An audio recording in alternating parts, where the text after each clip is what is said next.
So I want to welcome Justin Worland. He's a DC-based journalist for Time who covers climate change, energy, and the intersection of policy, politics, and society. That's a pretty wide place to cover things. So welcome, Justin Worland.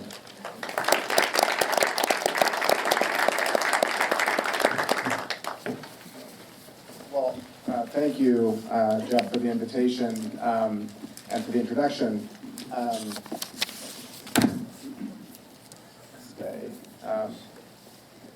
Okay. It's actually my first time in Wisconsin, though I was just telling Jeff earlier that Wisconsin politics have a place in my head somewhere back in the back of my head. I covered Wisconsin politics for Roll Call, which is a publication in DC mostly focused on congressional politics, and I had the Wisconsin beat for actually not very long, but enough to sort of get familiar and to recognize Wisconsin politics, the site and the outlet when he reached out. So glad to be here, glad to finally make it to the state. As Jeff said, I cover climate change and the intersection of politics, policy, and society. It is a very broad framing, as he said, but that's also a deliberate choice.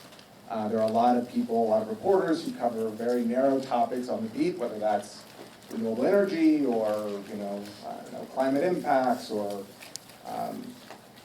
environmental justice, but they sometimes miss how all these things intersect. And so the focus of my job and my beat is to try to find ways to tell stories that others aren't doing because they're sort of missing this bigger picture for the weeds in which they're dealing with every day. And so that's how I approach every story, including the Inflation Reduction Act. And I'm going to just talk a bit about the Inflation Reduction Act and its implications. I know that there's a lot of people who are sort of deeply informed in this topic, so I hope that this will be interesting for you. I know some of it will be things that many of you already know. I'm sorry, I just want to see if I can get this to stick. It's kind of a challenge. Okay, does that work all right? Okay. So, as a journalist at a general interest magazine, I'm often battling with editors about headlines. I'm sure you all have, felt this challenge reading sort of sensationalist headlines, trying to make things sound as dramatic as possible. In preparing for this, I went back to read my coverage from the time that the Inflation Reduction Act passed, and the headline that we wrote was, "The Inflation Reduction Act is about to change the world." And to my surprise, I thought that headline actually, for once, understated the significance of this law. And so I'm going to try to unpack that today, how I see the Inflation Act reshaping the world from my own reporting, focusing on that intersection of policy, politics, and societies, going from big geopolitics to sort of the down, in our own homes and lives. Before jumping in, I think it's helpful to talk a little bit about the context of climate policy in the US and around the world. I know this is things that many of you probably know, but I think it's essential in thinking about where did the Inflation Reduction Act come from? Why does it look the way it does? So oftentimes, when I'm thinking about the sort of long history of climate policy, I look back to 1992, which was the year of the Rio Earth Summit. A bunch of world leaders gathered in Rio. They came to an agreement that all of them were going to work together to tackle climate change. Every country was going to do its own policy, and they were also going to meet annually to come up with collective solutions. George H.W. Bush attended. He said that he had a climate action plan, which was going to solve these issues from the U.S. perspective. And of course, it was not that simple. There were, every year between then and 2015, countries met. They, tried to come up with collective agreements, and nothing really stuck. There were some domestic successes, particularly in Europe, where in European countries and at the EU level, they implemented fees to try to raise the costs of polluting, and then in doing so, bring down emissions. In the US, it was stop and start. Bill Clinton proposed an energy tax. That failed in large part because industry opposed it. Nobody wants costs to get higher. Obama pursued cap and trade. That also failed for sort of a different reason. Business was somewhat on board, but they didn't build a coalition of grassroots activists, of labor, and because of that, it failed. And the reason I recite all of that is because, one, the international point is a crucial reason why the US needed an Inflation Reduction Act or a big climate policy to meet this international demand, this demand that the US had said they would deliver for 30 years. And then the second, because the energy tax failure and the cap and trade failure are both in the minds of the policymakers and the people thinking about what might a climate policy look like for the Biden administration. Sorry.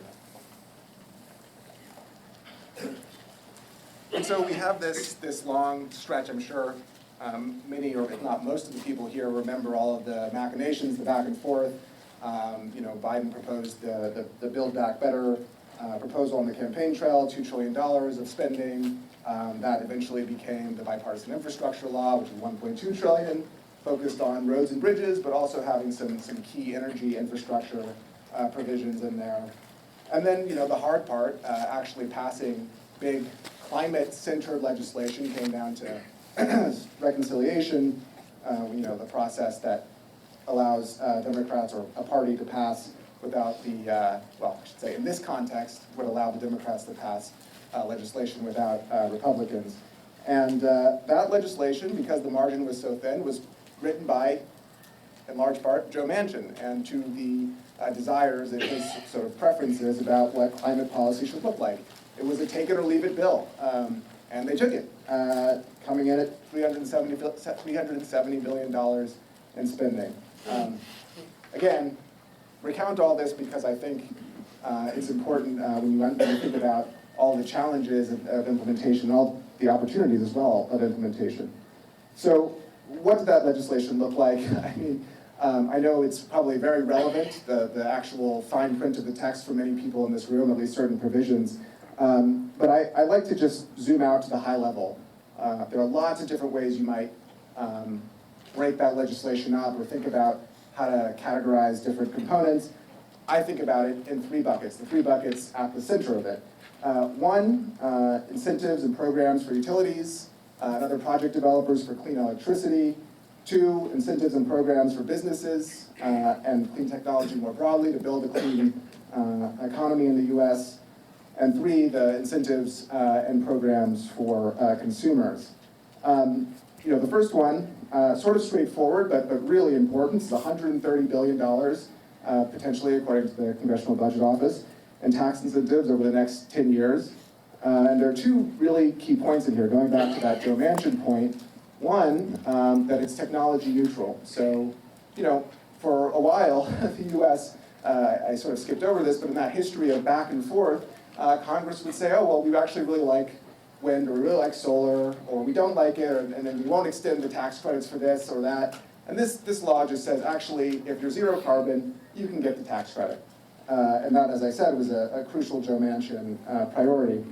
And the second thing, as I also alluded to, is that this is 10 years of tax incentives. So this gives certainty to people, to developers who want to build utility-scale power plants. These tax incentives are not going away overnight. Second bucket I mentioned, tax incentives and programs for businesses and clean technology more broadly. This is a big, broad bucket, but the IRA is filled with programs designed to incentivize corporations to build clean technology in a very broad sense. So that includes things like $30 billion in credits for companies that build solar and wind components and other clean energy components in the US. It includes this relatively small number. It's fun when you can say $5 billion is a small number, but a $5 billion line item that gives the Department of Energy the authority to write $250 billion in loans to revamp and reconfigure energy projects so that they can go clean. And as I said, the final bucket is consumers, for consumers. A lot of funding and tax incentives for retrofits of homes, for new appliances, et cetera. The point of sale rebate program can top $10,000. That is a lot of money for the average person. There are tax credits for electric vehicles too, up to $7,500.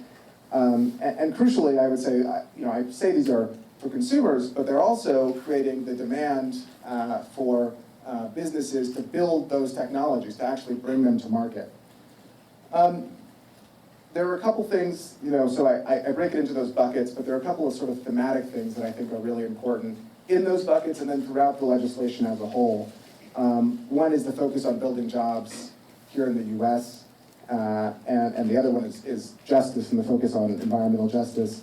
The way the tax credits are structured is to, you get a tax credit for doing the project in the US, but you can get more if you have a supply chain that is based in the US or in North America for the vehicles. And then there's also bonus credits as well for meeting prevailing wage requirements to try to make these well-paying jobs, good-paying jobs. The other thing I mentioned, justice. Justice is sort of embedded in the programs I mentioned. There's another bonus credit for building energy communities that might lose out in the energy transition, so trying to get those same communities to benefit from the benefits of this investment.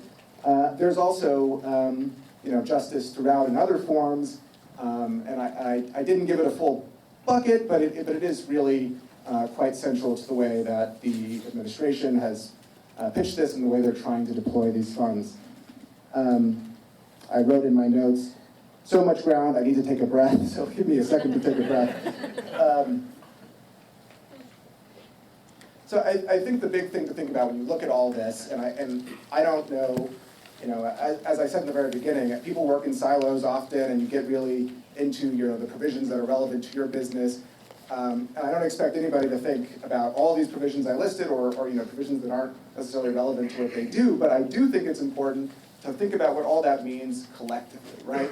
And it is a big government, I didn't mean to say it, it is a big government program, a big foray into industrial policy to shift the way in which the US economy operates, to make it more competitive in the 21st century. It is, in a sense, big government, right? Except I think the thing that is missing when people might use that language is that it's pretty much all about incentivizing the private sector.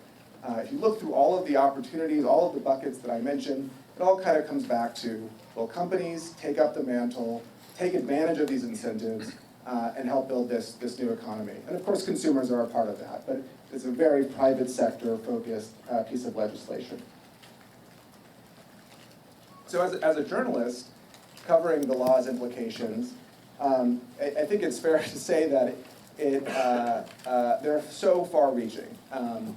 And it's something, I have this really massive beat, and this sort of scope of what I write about can be very broad. But I find that, sort of whatever sort of tentacle I latch onto in the climate world, there is a way that everything right now kind of trickles back to the Inflation Reduction Act and the way it's changing things. So, the first and obvious is emissions, right? It's going to bring down emissions, but there's a big question about how much. And so, the law that Department of Energy says it'll bring down emissions 40%, or it will lead to the US emissions declining 40% by 2030 from 2005 levels. There's a big question about, what actually needs to happen to get to that number as it's being implemented. There's the obviously interrelated and crucial point that the Inflation Reduction Act is driving investment. I spend a lot of time on the road seeing, I was in Houston last week, the way in which the oil and gas industry, for example, is thinking about energy transition has changed fundamentally in the last 9 months, from sort of a maybe someday to actually we have some money we can make by taking advantage of these tax incentives and doing things like hydrogen. So you see that investment pouring. In Michigan a few weeks before that, where Ford just announced a new battery plant, EV battery plant. This is all anecdotal, but I have some numbers here that come from a presentation from Ali Zaidi, who's Biden's national climate advisor. He made this presentation at a conference I attended last week. 139 significant clean energy investments made during the Biden administration, 46 battery manufacturing investments, 34 EV and charger manufacturing investments, 34 solar manufacturing investments, for a total of $168 billion in private sector investment. It's a lot of money, and I think it goes back to the point I was making about the Inflation Reduction Act being all about driving the private sector to invest more. That $370 billion that the CBO says the Inflation Reduction Act costs is actually an investment that's going to drive potentially trillions of dollars more, hopefully trillions of dollars more in investment. And the third and final sort of thing in this bucket of what I'm calling good things is jobs, right? So clearly jobs are being created, will be created. The number from that presentation is 125,000 so far. I think that's just the tip of the iceberg. Money is really, the tax incentives are still, the shape of the tax incentives is still being written to the letter. So that's all great, right? We got this legislation. It's gonna bring down emissions. The rest is history. Of course, it's not. There are lots of challenges ahead, and so I'll just point out a few of them that I find interesting and worth thinking about. The first, and this is an area that I know very well, is just some of the international and geopolitical challenges that come with the Inflation Reduction Act. I was in Egypt in Sharm el-Sheikh for the COP last November.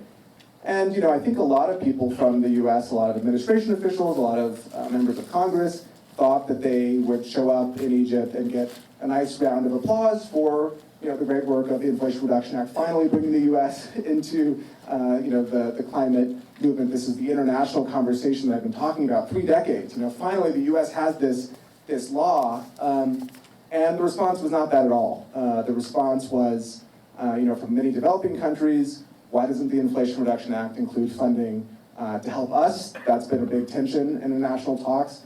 But I think more relevant to this conversation, they faced a lot of criticism from partners and allies, from the Europeans, from South Korea, from Japan, and largely focusing on the fact that this is a very, one might say, protectionist law, a law that really tries to prioritize jobs at home, potentially at the expense of jobs elsewhere. And so in the middle of this UN climate conference, the EU dropped their official criticism of the US Inflation Reduction Act, sent a lot of shockwaves throughout the conversation, and I think there's still a lot of questions about exactly how that will be resolved. We now see that Europe is trying to pursue sort of an analogous way of supporting their own industry, but this is a significant change in the structure of these relations and trade relations as it relates to climate.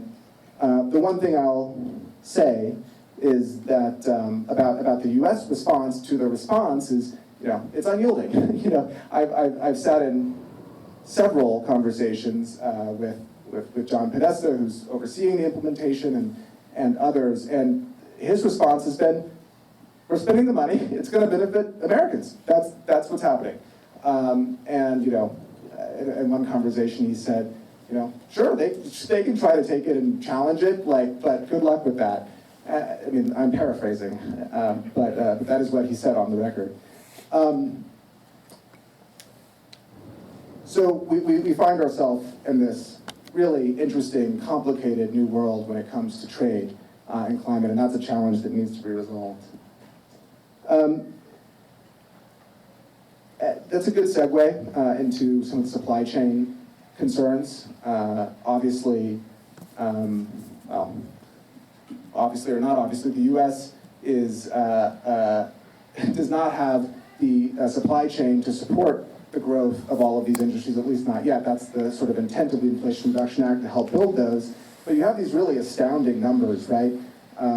China has at least 60% of global manufacturing capacity for solar panels, components, some components of wind energy systems, and 60%, more than 60% of the capacity for batteries.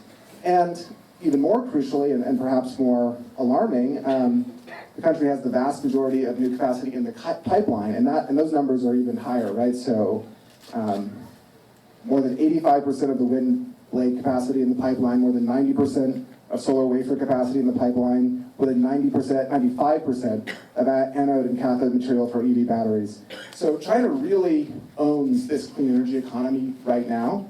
And you get this really interesting, complicated, tricky question of, great, you have tax incentives to build up solar panels and wind farms, but what if you can't actually source the material?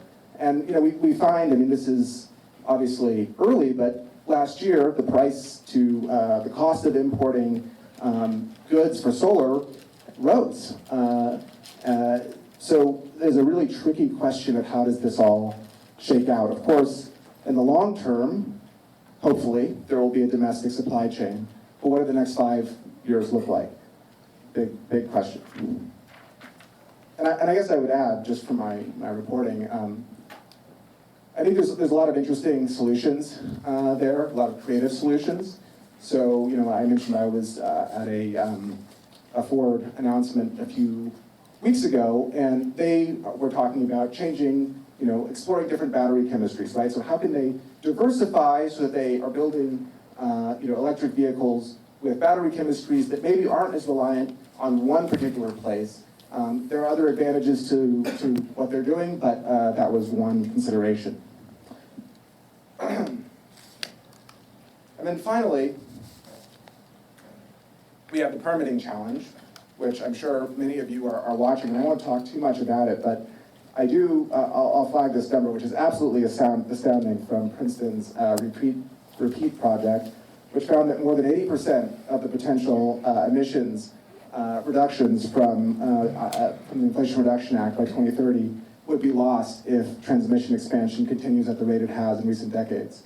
80%, right? So there's a really challenging question of how do we permit the transmission to bring renewable energy to the places that it needs to go, while also dealing with the very real environmental justice challenges, and also, I think some might say ensuring that this doesn't become, that permitting reform doesn't become a way for, fossil fuel infrastructure to just, expand at uncontrolled clips.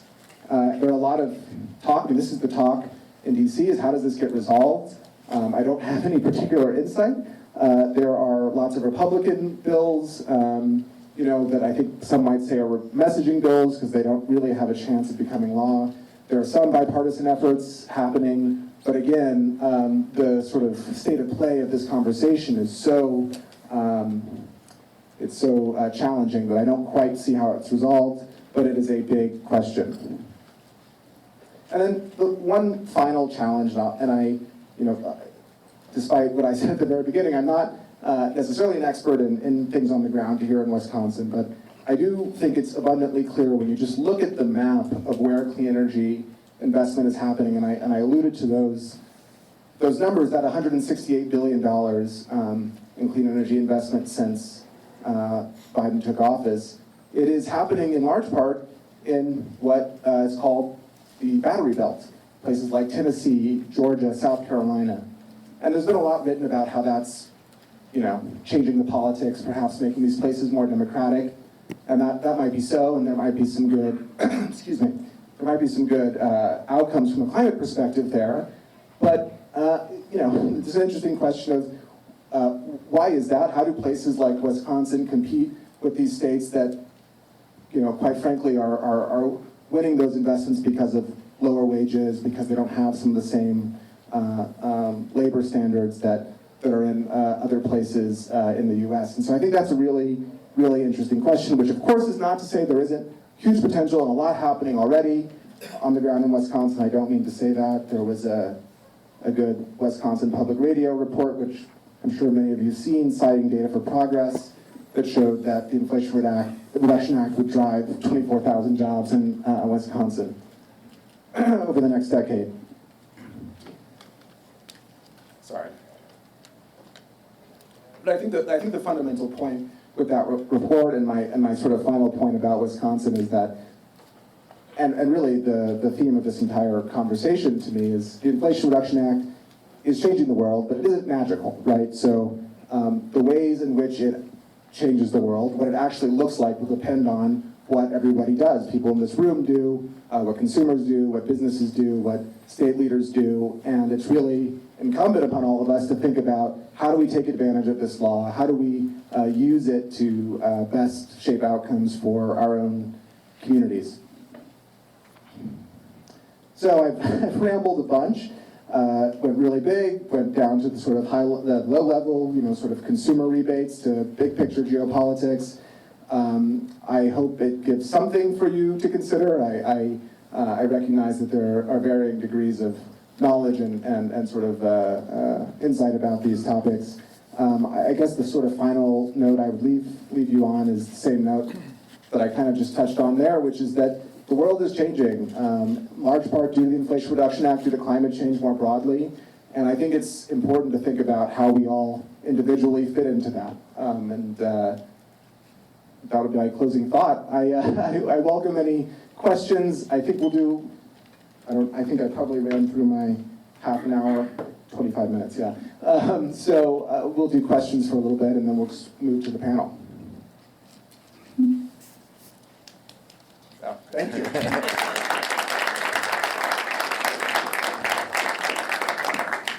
Question in the back, I think I saw. Yeah, thank you for your remarks. When I think about the Inflation Reduction Act, it was so much of it involves federal implementation, right? And so curious to hear your perspective in Washington. If we don't have another Biden administration, how much of the implementation piece falls away? It's a very, very good question. I think I have a few thoughts. One, there are certainly efforts to, repeal the Inflation Reduction Act. I don't think they're particularly serious. And I think that speaks to a bigger picture, which is that while these things, are somewhat controversial for Republicans, they don't have the same sort of political valence that things like, Obamacare did, right? So I'm not sensing the same sort of go for the throat, destroy this thing at all costs that we've seen with other political issues. There are some members, don't get me wrong, but I don't see it being the same sort of a political challenge. Now, with regard to agencies and implementation, yeah, that's a different question. Tax incentives for wind, solar, things, like I said, the fact that Joe Manchin had such a hand in this and made it technology neutral, those things are not like particularly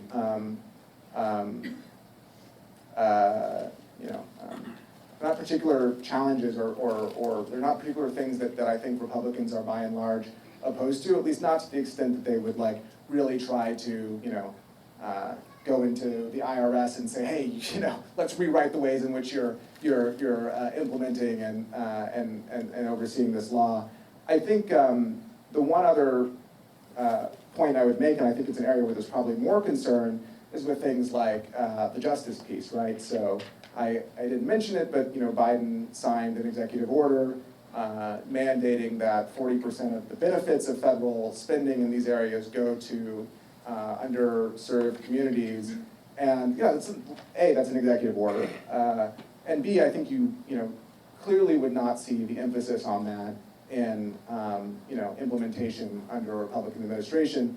And in fact, it's always quite interesting. I mean, there are a few Republicans who, as I said, who will talk about some of the advantages of these tax credits, or some of the who are sort of in on clean energy. And then when you talk about environmental justice, they kind of just take a step back and are not so keen to talk about that. So I think that would be an area where I would watch for challenges. Yeah. I have a couple questions, actually, if that's okay. Sure. So the one is about when you were in Houston and you said they mentioned hydrogen. Do you know if they said specifically if they were talking about blue or gray hydrogen or green hydrogen? Yeah, that's a big question. I mean, I think from an industry perspective, it's hard to characterize broadly, right? Because each company has their own plan and their own sort of approach to hydrogen. I'm only asking because the blue and the gray are created with natural gas, and the green is. No, totally. And I would say there are definitely many who are pursuing blue and gray hydrogen, and there are some that are looking at green hydrogen. And I think that the hydrogen projects that are furthest along are natural gas hydrogen projects, right? So I don't make any illusion about that. But for better or worse, I guess my point was that the industry is thinking about things like hydrogen differently. I mean, It'd look, have to be I green would, hydrogen, yeah, because yeah, otherwise they're still investing in oil and gas.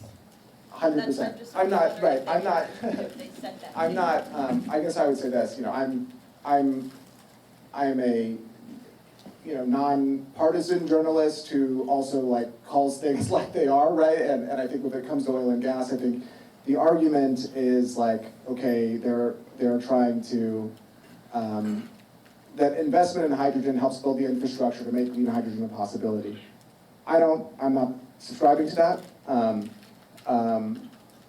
And clearly, you know, green or hydrogen that is made using natural gas is contributing to our climate problem. So, but I would say this, that there is interest in the full scope of hydrogen in the industry, and you know, it's free money on the table, and a lot of them operate in places where you know, renewable energy is actually quite abundant and cheap. And so if you can make green hydrogen in West Texas and make money off of it, and it goes down the same pipeline that you have, you know, that's kind of a business proposition that makes sense. Thank you, and then my second was just asking about when you said about transitioning, you said something sort of about transitioning oil and gas workers into renewable energy areas?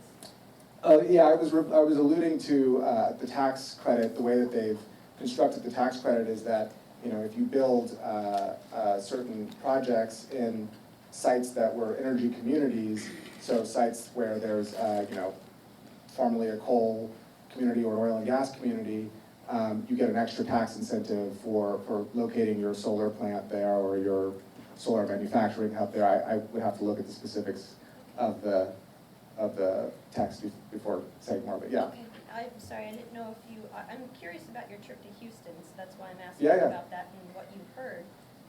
So I just was wondering if you also heard them say anything about how they are transitioning their oil and gas workers to things like offshore wind, for example?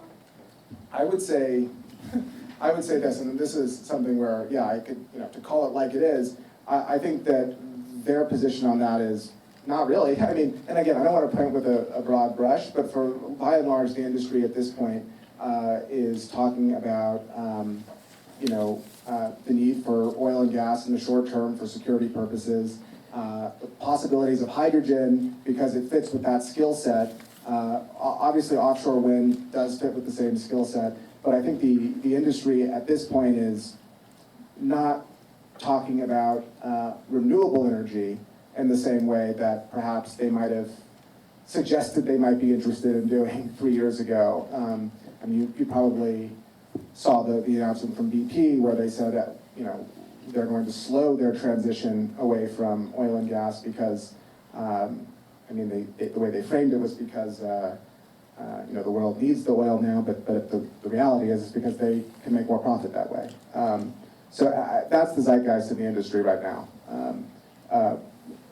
That, though, recognizing that there are tax incentives for things like hydrogen and carbon capture, and they're going to try to make money off of that if they can.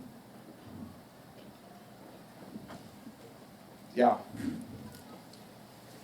Have you seen any transition in Washington, Congress, and the Senate due to the fact that there's been obviously increases in storm patterns, damage, issues between flooding, fires, whatever the case is? Do you see Congress at all transitioning into the understanding that this is happening because of the climate, diversification, climate change, whatever you want to call it, inconsistency?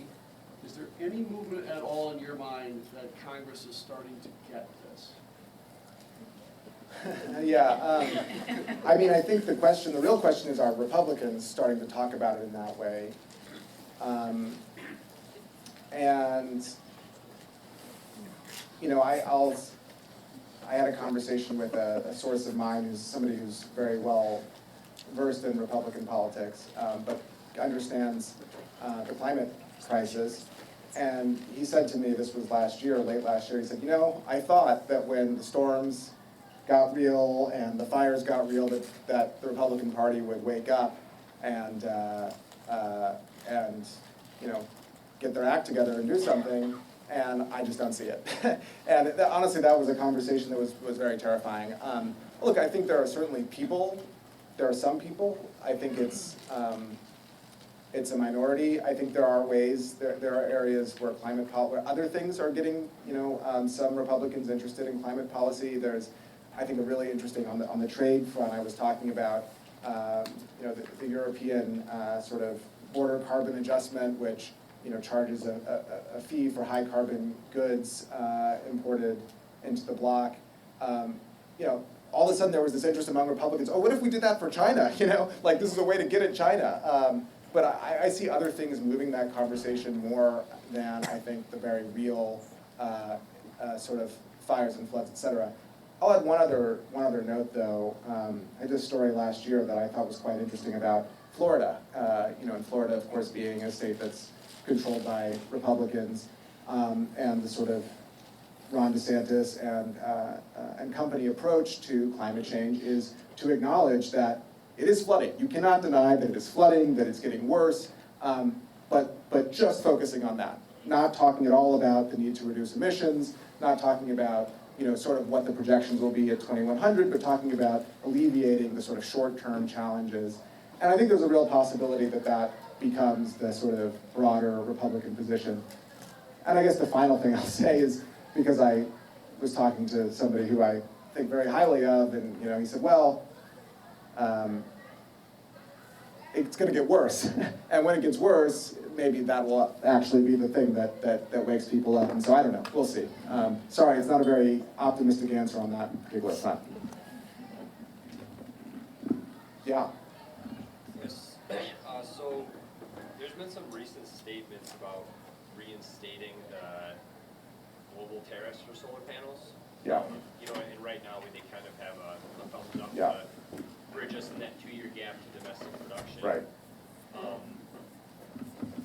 And you know, like a year ago, we kind of saw that pause on large-scale solar adoption.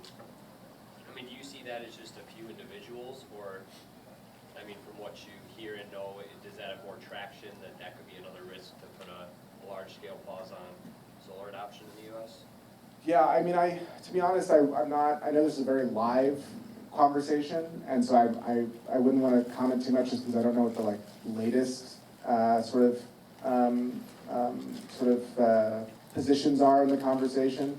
I mean, I think even if you're not, I guess my sort of big picture answer is clearly solar panels from China, or solar panels from China that go via Southeast Asia, which is I think what you're talking about here. Like this is a huge sort of geopolitical trade risk. I mean, much like, you know, say buying oil from Russia. It's like, I don't know where that conversation is going, but certainly it could go in ways that are very unfavorable for the industry. Sorry, I'm not so up on that conversation to be able to offer like fresh insight. Yeah. Does the IRA have any built-in resiliency to disruptions in trade or resource flow? I mean, I think the way, well, first I would caveat any answer about does the IRA have in it, because, you know, it's very possible there's like a $100 million line item that I don't remember. But I think the way I'd answer that is clearly the whole attempt to build a domestic supply chain is about, in some ways, about resilience. I mean, it's about jobs, but it's also about resilience. And so that's a substantial part of it. And that's the best I have. I mean, there might be some line item that I'm not thinking of. Great, and I don't know, do we want to switch to the panel? Yeah, okay, so let me do this one question and then we'll switch to the panel. What advice would you have for Wisconsin to take advantage of what's in the IRA? It's a very, very good question, and I think, frankly, it's a good segue to the panel, because I think better people on the panel have better answers to that. The one thing, again, is like I like to sometimes move to big picture, and you know, I had a conversation with Governor Walz of Minnesota, neighbor, just last week, and he sort of immediately pivoted the conversation about how do you talk to people about it? How do you get the people excited about what's in here, which will then allow the state to take bolder action to really take advantage? Because you can look into the provisions and find which items are relevant to Wisconsin and where you might be able to grab some money and whatever, but you really want to get the people involved and excited so that they can really, so you can really take advantage of that. So, but yeah, let's segue to the panel, and we have Gerron Jordan to moderate.